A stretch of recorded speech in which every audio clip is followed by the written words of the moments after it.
area confirmed an EF1 as well. And now our weather from yesterday, unfortunately, the tornado in New Orleans, more tornado activity currently in portions of Alabama. But for us, a break from storms, which is fantastic. So overnight tonight, yeah, it's going to be cool. It's 54 degrees outside right now. Our high was only 66, unseasonably cool earlier.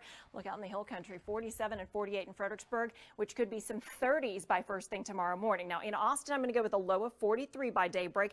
A little bit of a breeze out of the northwest early. Then we'll see those winds pick up, northwest 10 to 15 by late day, high of 70. And unfortunately, that means the areas that didn't see rain, I'm talking to you, Mason, Gillespie County, Llano County, very high to high fire danger. Obviously, the heavy rain has at least temporarily alleviated the fire concerns elsewhere. So first thing tomorrow morning, chilly to start off things at the bus stop. By midday into the 60s with sunshine. By afternoon, 70 degrees. No storm concerns until 1 week from tonight.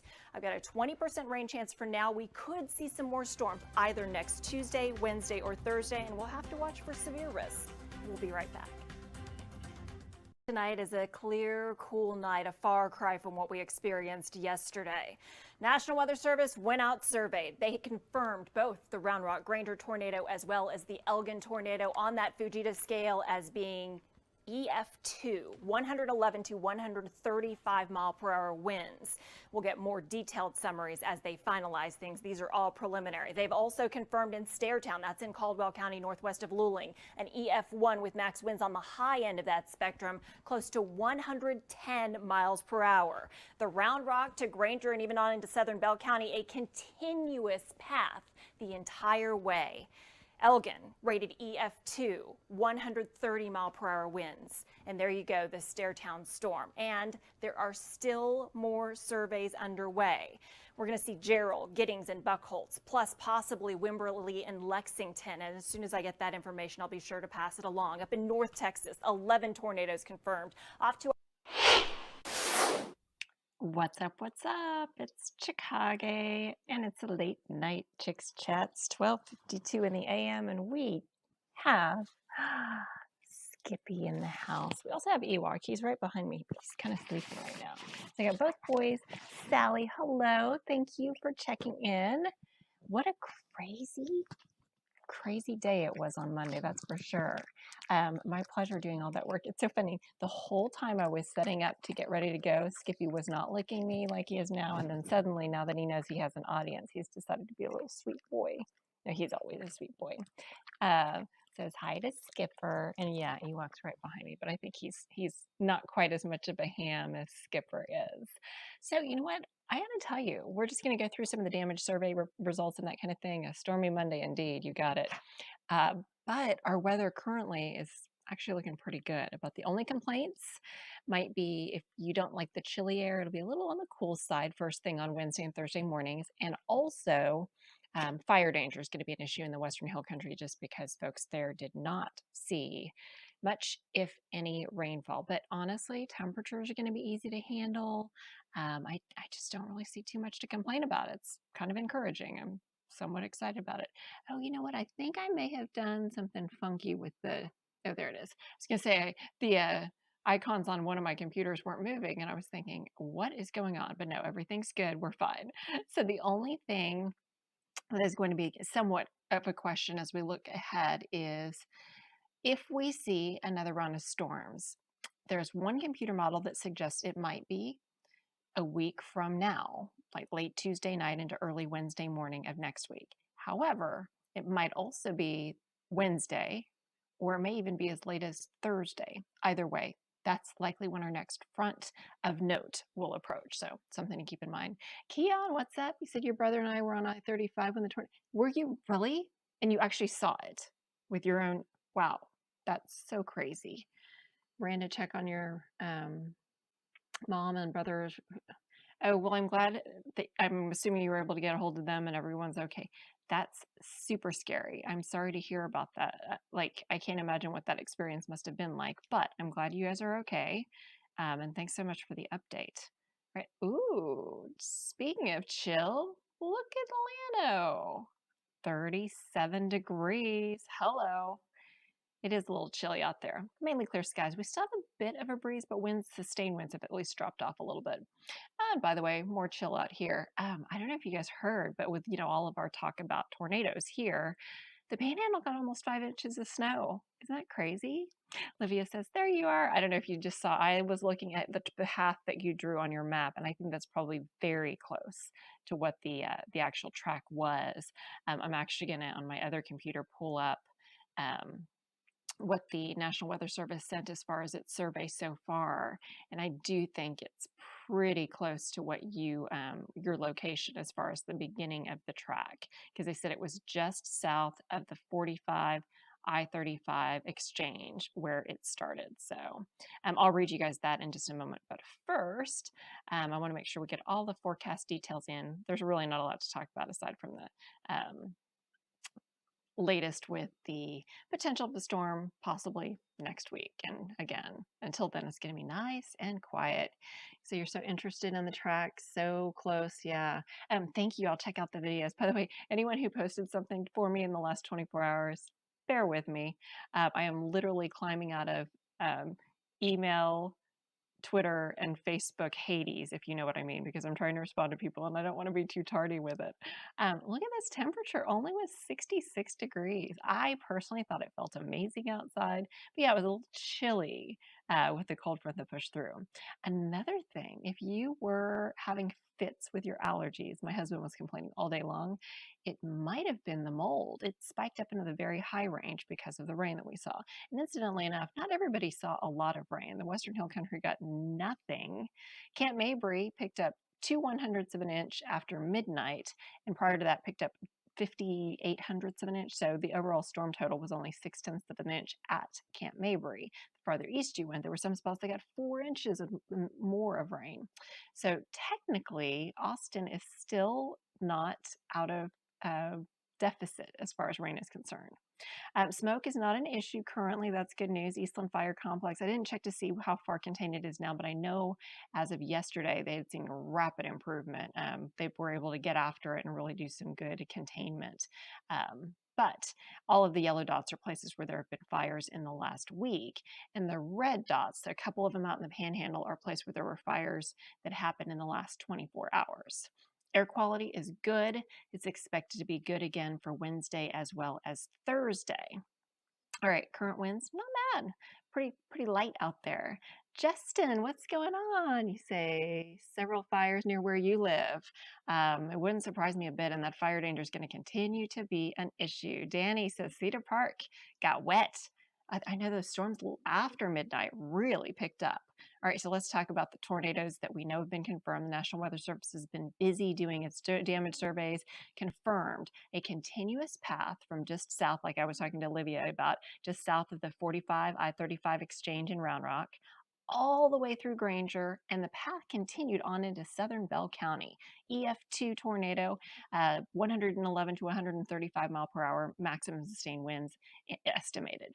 Elgin estimated up to 130 mile per hour winds. So both of those rated EF2 tornadoes. Meanwhile, in Caldwell County, an EF1 with winds on the high end of the EF1 scale, about 110 miles per hour. That was in Stairtown in Caldwell County. I'll show you a map of that in just a moment as well. Justin said a confirmed tornado that might have been an EF3 in Upshur County to the northeast of you.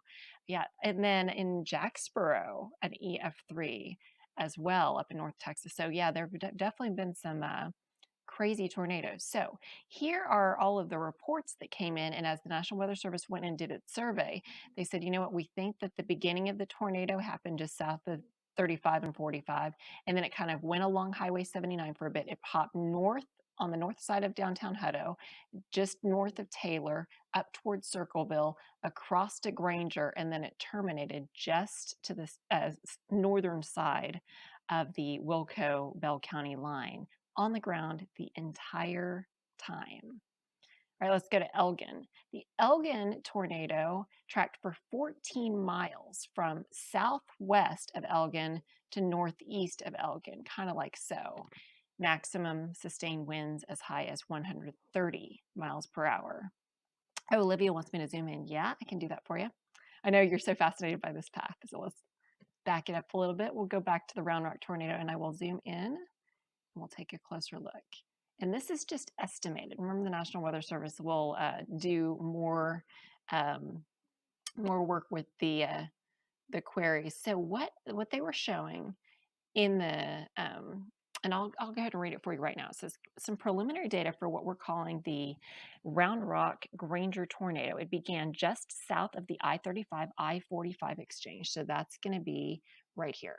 They say it started just south of there, and then it moved north-northeast, crossing Gaddis School Road, where multiple homes were sustained damage along its path. The Clay Madsen Recreation Center also had damage. I saw some pictures of that. I'm sure some of you as well did. And then it moved parallel. So it basically went along Gaddis School Road. So here's Gaddis School Road.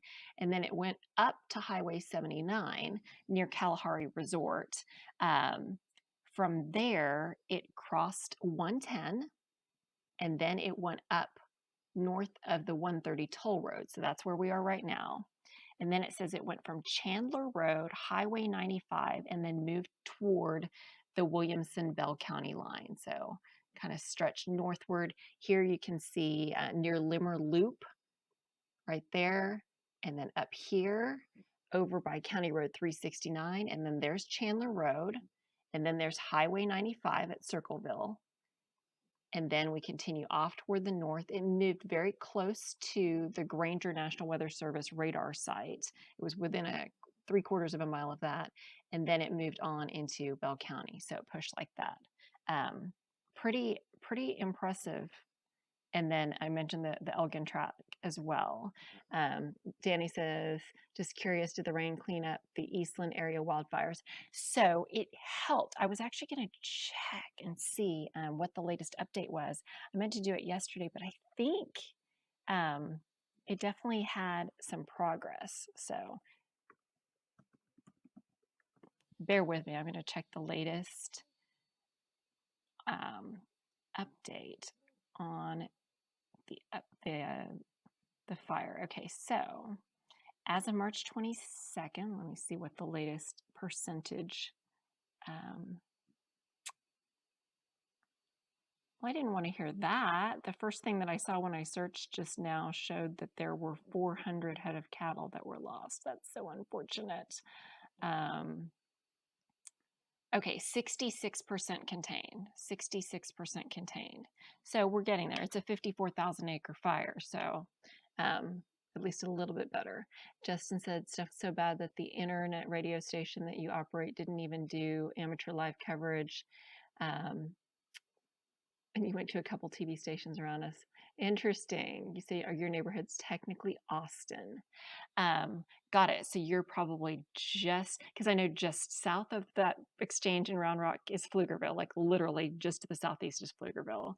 And so you must be just to the southwest, which would then be an Austin address. Interesting. Melinda says yesterday reported 90% contained on Coleman County. That, yes, I think that there has been some good progress made on some of those fires. So it's just been incredible watching all of the wildfires and all of these natural disasters that we're experiencing, and so many communities having to recover from that.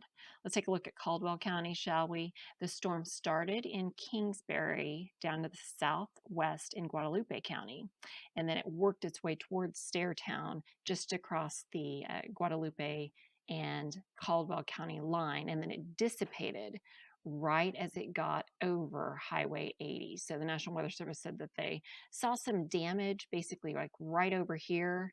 And then they saw that right here at Stairtown, it pretty much lifted and that was it. So, but it was a high-end EF1 and they said they're going to continue to kind of go through the data and they might upgrade it to an EF2 perhaps. All right, so what do we have left? We've got pending ratings for Jarrell. The National Weather Service is going to go to Jarrell and Giddings on Wednesday. And then the Fort Worth office is going to investigate Buckholz. That's the one that we didn't really talk about, but let me go ahead and show you where that would be. And that would be up in northern Milam County. So even though there's no tornado indicator here, apparently there was enough damage here in Buckholtz that the National Weather Service that covers Milam County, which is all the way up in Fort Worth, is going to send a survey team to look at it. And they're also going to come and they're going to look at the Bell County part of the Round Rock Granger tornado. That said, the highest rating is what will be attributed to it. So even if they do determine that there is tornado damage here, which there likely is on the northern side of on the southern side of Bell County, it'll all be designated as the same tornado farther to the south. So regardless of what they find out there, it'll just stay the same. But potentially Buckholtz could be named a new tornado. In addition, there were reports in Lexington as well, or at least northwest of Lexington, and as well possibly Wimberley. So they're going to go investigate both of those locations too. They suspect that if Wimberley was an actual tornado, that it was probably the shortest, smallest, and weakest of them all, just for your info. So in addition, North Texas had 11 tornadoes. One of them was that Jacksboro tornado. Unfortunately, the Sherwood Shores one up in Grayson County, one fatality and quite a few injuries as well. So here are the ones so far that have been reported in southern Oklahoma and North Texas. And then as we look off toward the east, there were some that will also be likely investigated as I'm thinking the Shreveport National Weather Service is probably in charge of everything out in just over the line east of Tyler. So we're probably not totally done yet. And then as far as the track of what would have been the storm that moved from Giddings and then moved its way all the way through Bryan College Station and then out toward the north and east, the National Weather Service in Houston went and investigated this one and said that in Madisonville, that it was an EF1 tornado. And so they're considering all of that one consecutive path. So footage of the tornado moving into Madisonville. So that was confirmed as an EF1. So that would also comprise what was experienced farther to the south and also probably what's toward the north and east. So, I mean, what a crazy day. The number of tornado warnings yesterday, on Monday, I should say, I believe it was 56 total for the Lone Star State, second highest total. The only event on a single day that had a higher number of tornado warnings was Hurricane Harvey. And that's something else. All right, so here's where we stand right now, and easy to see where the trouble spots are right here. Did you guys see that New Orleans tornado? Oh my goodness, the footage of that, insane. By the way, there's still snow flying in New Mexico for what it's worth. Now we're catching that break in the storms, which is wonderful. And Livia, yes, the Round Rock one was indeed an EF2. National Weather Service said the majority of the track was EF1, but there were several spots that they located that were EF2 damage. And once I do the full survey, then we're going to get kind of the full lay of the land as far as, you know, which areas saw the worst damage. But I do think that the indications are right near Gaddis School Road was probably where the most heavy damage was from that particular one. You said you're pretty sure it touched down there first. Get the record straight. In their survey, I have a feeling that they will indeed make sure that they get it straight. That's part of what they do. Dixie says a crazy day. You watch Storm Chasers all day on YouTube. It was incredible for me as well, and I kind of wish I would have been able to kind of play armchair quarterback as opposed to being on the air the whole time. Because whenever I'm on the air, I'm literally just looking at radar the whole time, and I don't have the ability to check in on everything else that's going on. But wow, what a day it was. And of course, everyone that's been today watching, I mean, there were some tornadoes in Alabama, obviously the New Orleans storm that everybody has been lighting up social media over, just incredible. Let's see, Livia says the storm needs to lay off the coffee. Oh, I know, it's so crazy. And asking if it's still going in Atlanta. Let's take a look, and I'll zoom in and check in for you. Alabama is where I think there's only one warning right now in Alabama, but let me go ahead and while I've got you, pull up where we stand right now. 36 now in Atlanta. It's gone down another degree. Okay, so let's zoom out. We'll swing over here, and hasn't quite made it into Atlanta proper, but it's just about there. And looks like there's one. I'll go ahead and take the banner off so that we can check and see what the one warning is that's showing up there. So flash flood warning. So it's not a tornado warning, but you can see north of Montgomery, Alabama, there's a pretty broad flash flood warning. But there were multiple tornadoes that were reported even within this area. Let me go ahead and pull on the storm tracks, or the storm reports, I should say, over this region, just so we can see how we did in the last 24 hours. And I mean, yeah, that's a lot of reports. Let me go ahead and query it, give you an idea of how many of each report, and this would be the last 24 hours. So this would not include the stuff that we had here because it was just past 24 hours. So 157 reports, including 30 tornado reports. Worth noting, these are preliminary tornadoes. So typically what happens is the National Weather Service, there will be multiple, for instance, the Round Rock Granger tornado. If you were to count each time there was a report, you'd see about 5 or 6 tornadoes. But when the damage survey was done, they determined that it was a continuous tornado on the ground the whole way. So instead of 5 or 6 tornadoes, it gets classified as one tornado. So even though it said 30 tornado reports, that may not have been 30 separate tornadoes, if that makes sense. Justin said, did a tornado hurt your background?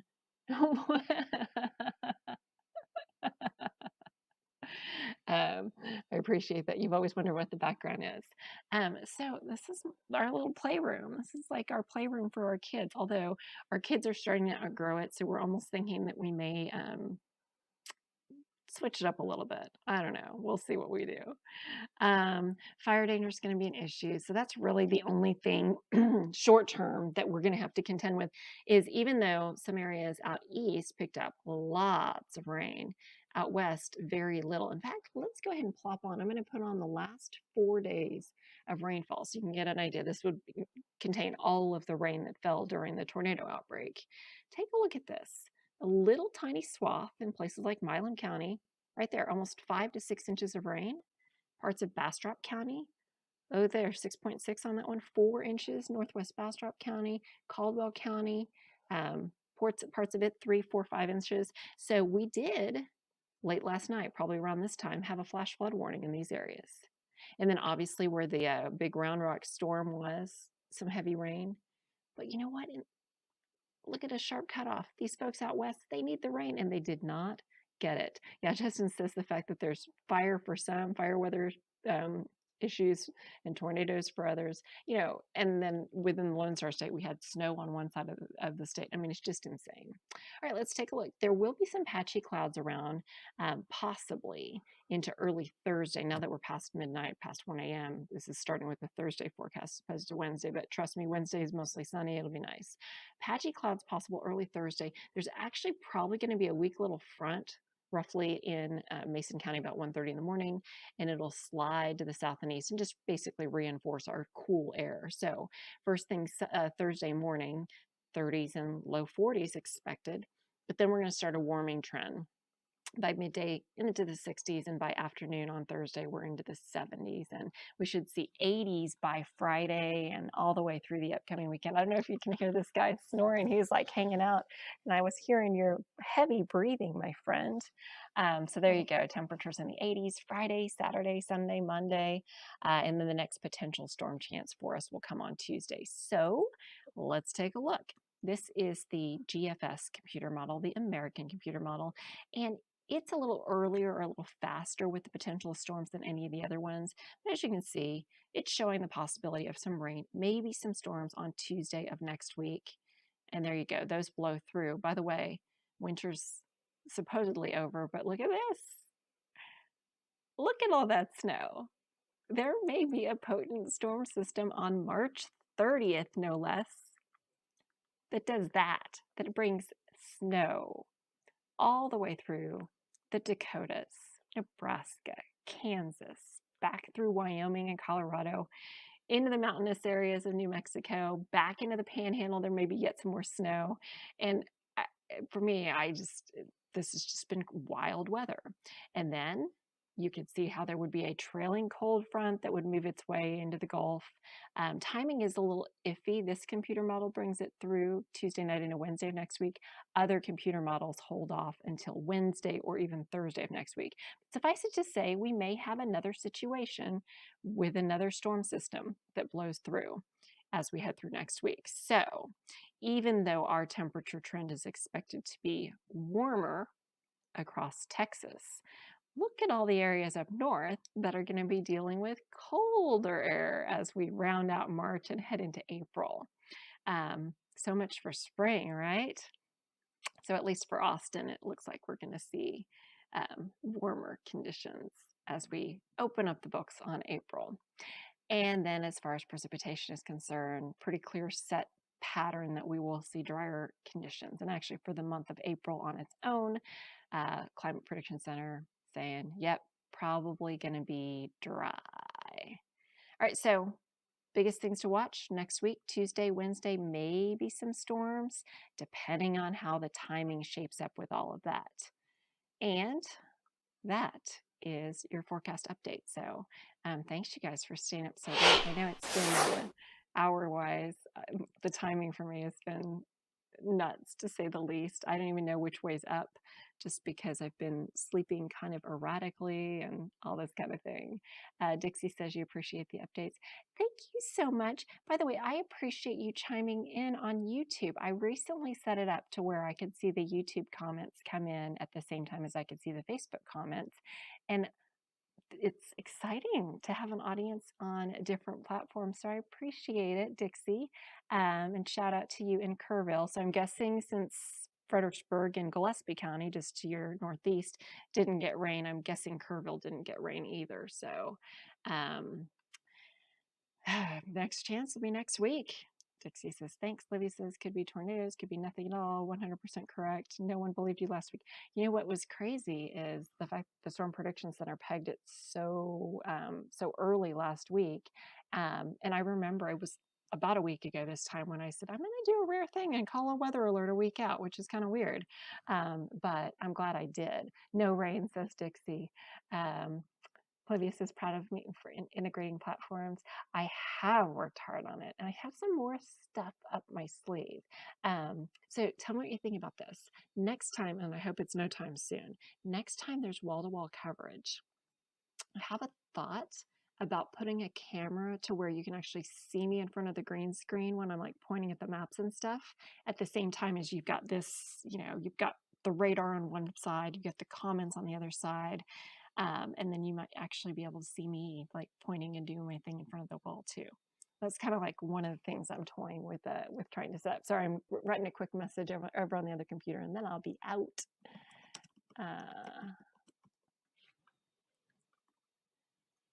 There we go. All right, all done on that side. But yeah, if by the way, another thing is if any of you guys ever have suggestions, you can probably tell. Oops, I'm just bumping Skippy. I know. You can probably tell I enjoy tinkering and like playing around with different stuff. Oh, here's another thought. Also toying with adding music so that when we're doing the chat, and it wouldn't be like annoying music, it would just be like subtle music in the background. So like, yeah, lots of things that I'm kind of toying with, and I'll kind of test them as we go and throw in different things and give them a try. Libby said, glad you predicted a week out. Many people were not paying attention Monday.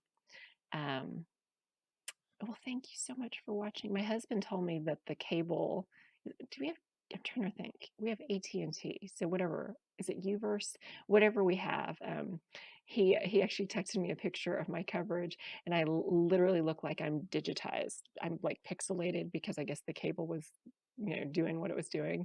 I may actually post it to social media at some point because I look spooky. Like literally, my whole face is like blah with the pixels and stuff.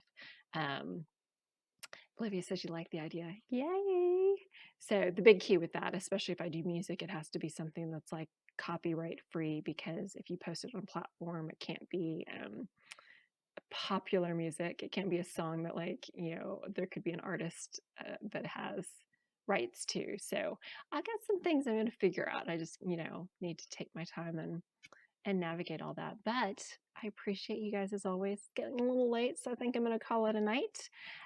What a much better night. I know a lot of people have damage and everything, but for me, I'm just like, thank goodness the weather for now is going to cooperate a little bit more. All right, so with that said, thanks you guys for checking in as always, and you know the drill. Let me find the website, cbsaustin.com, for forecast updates anytime. Thanks, you guys, and have a great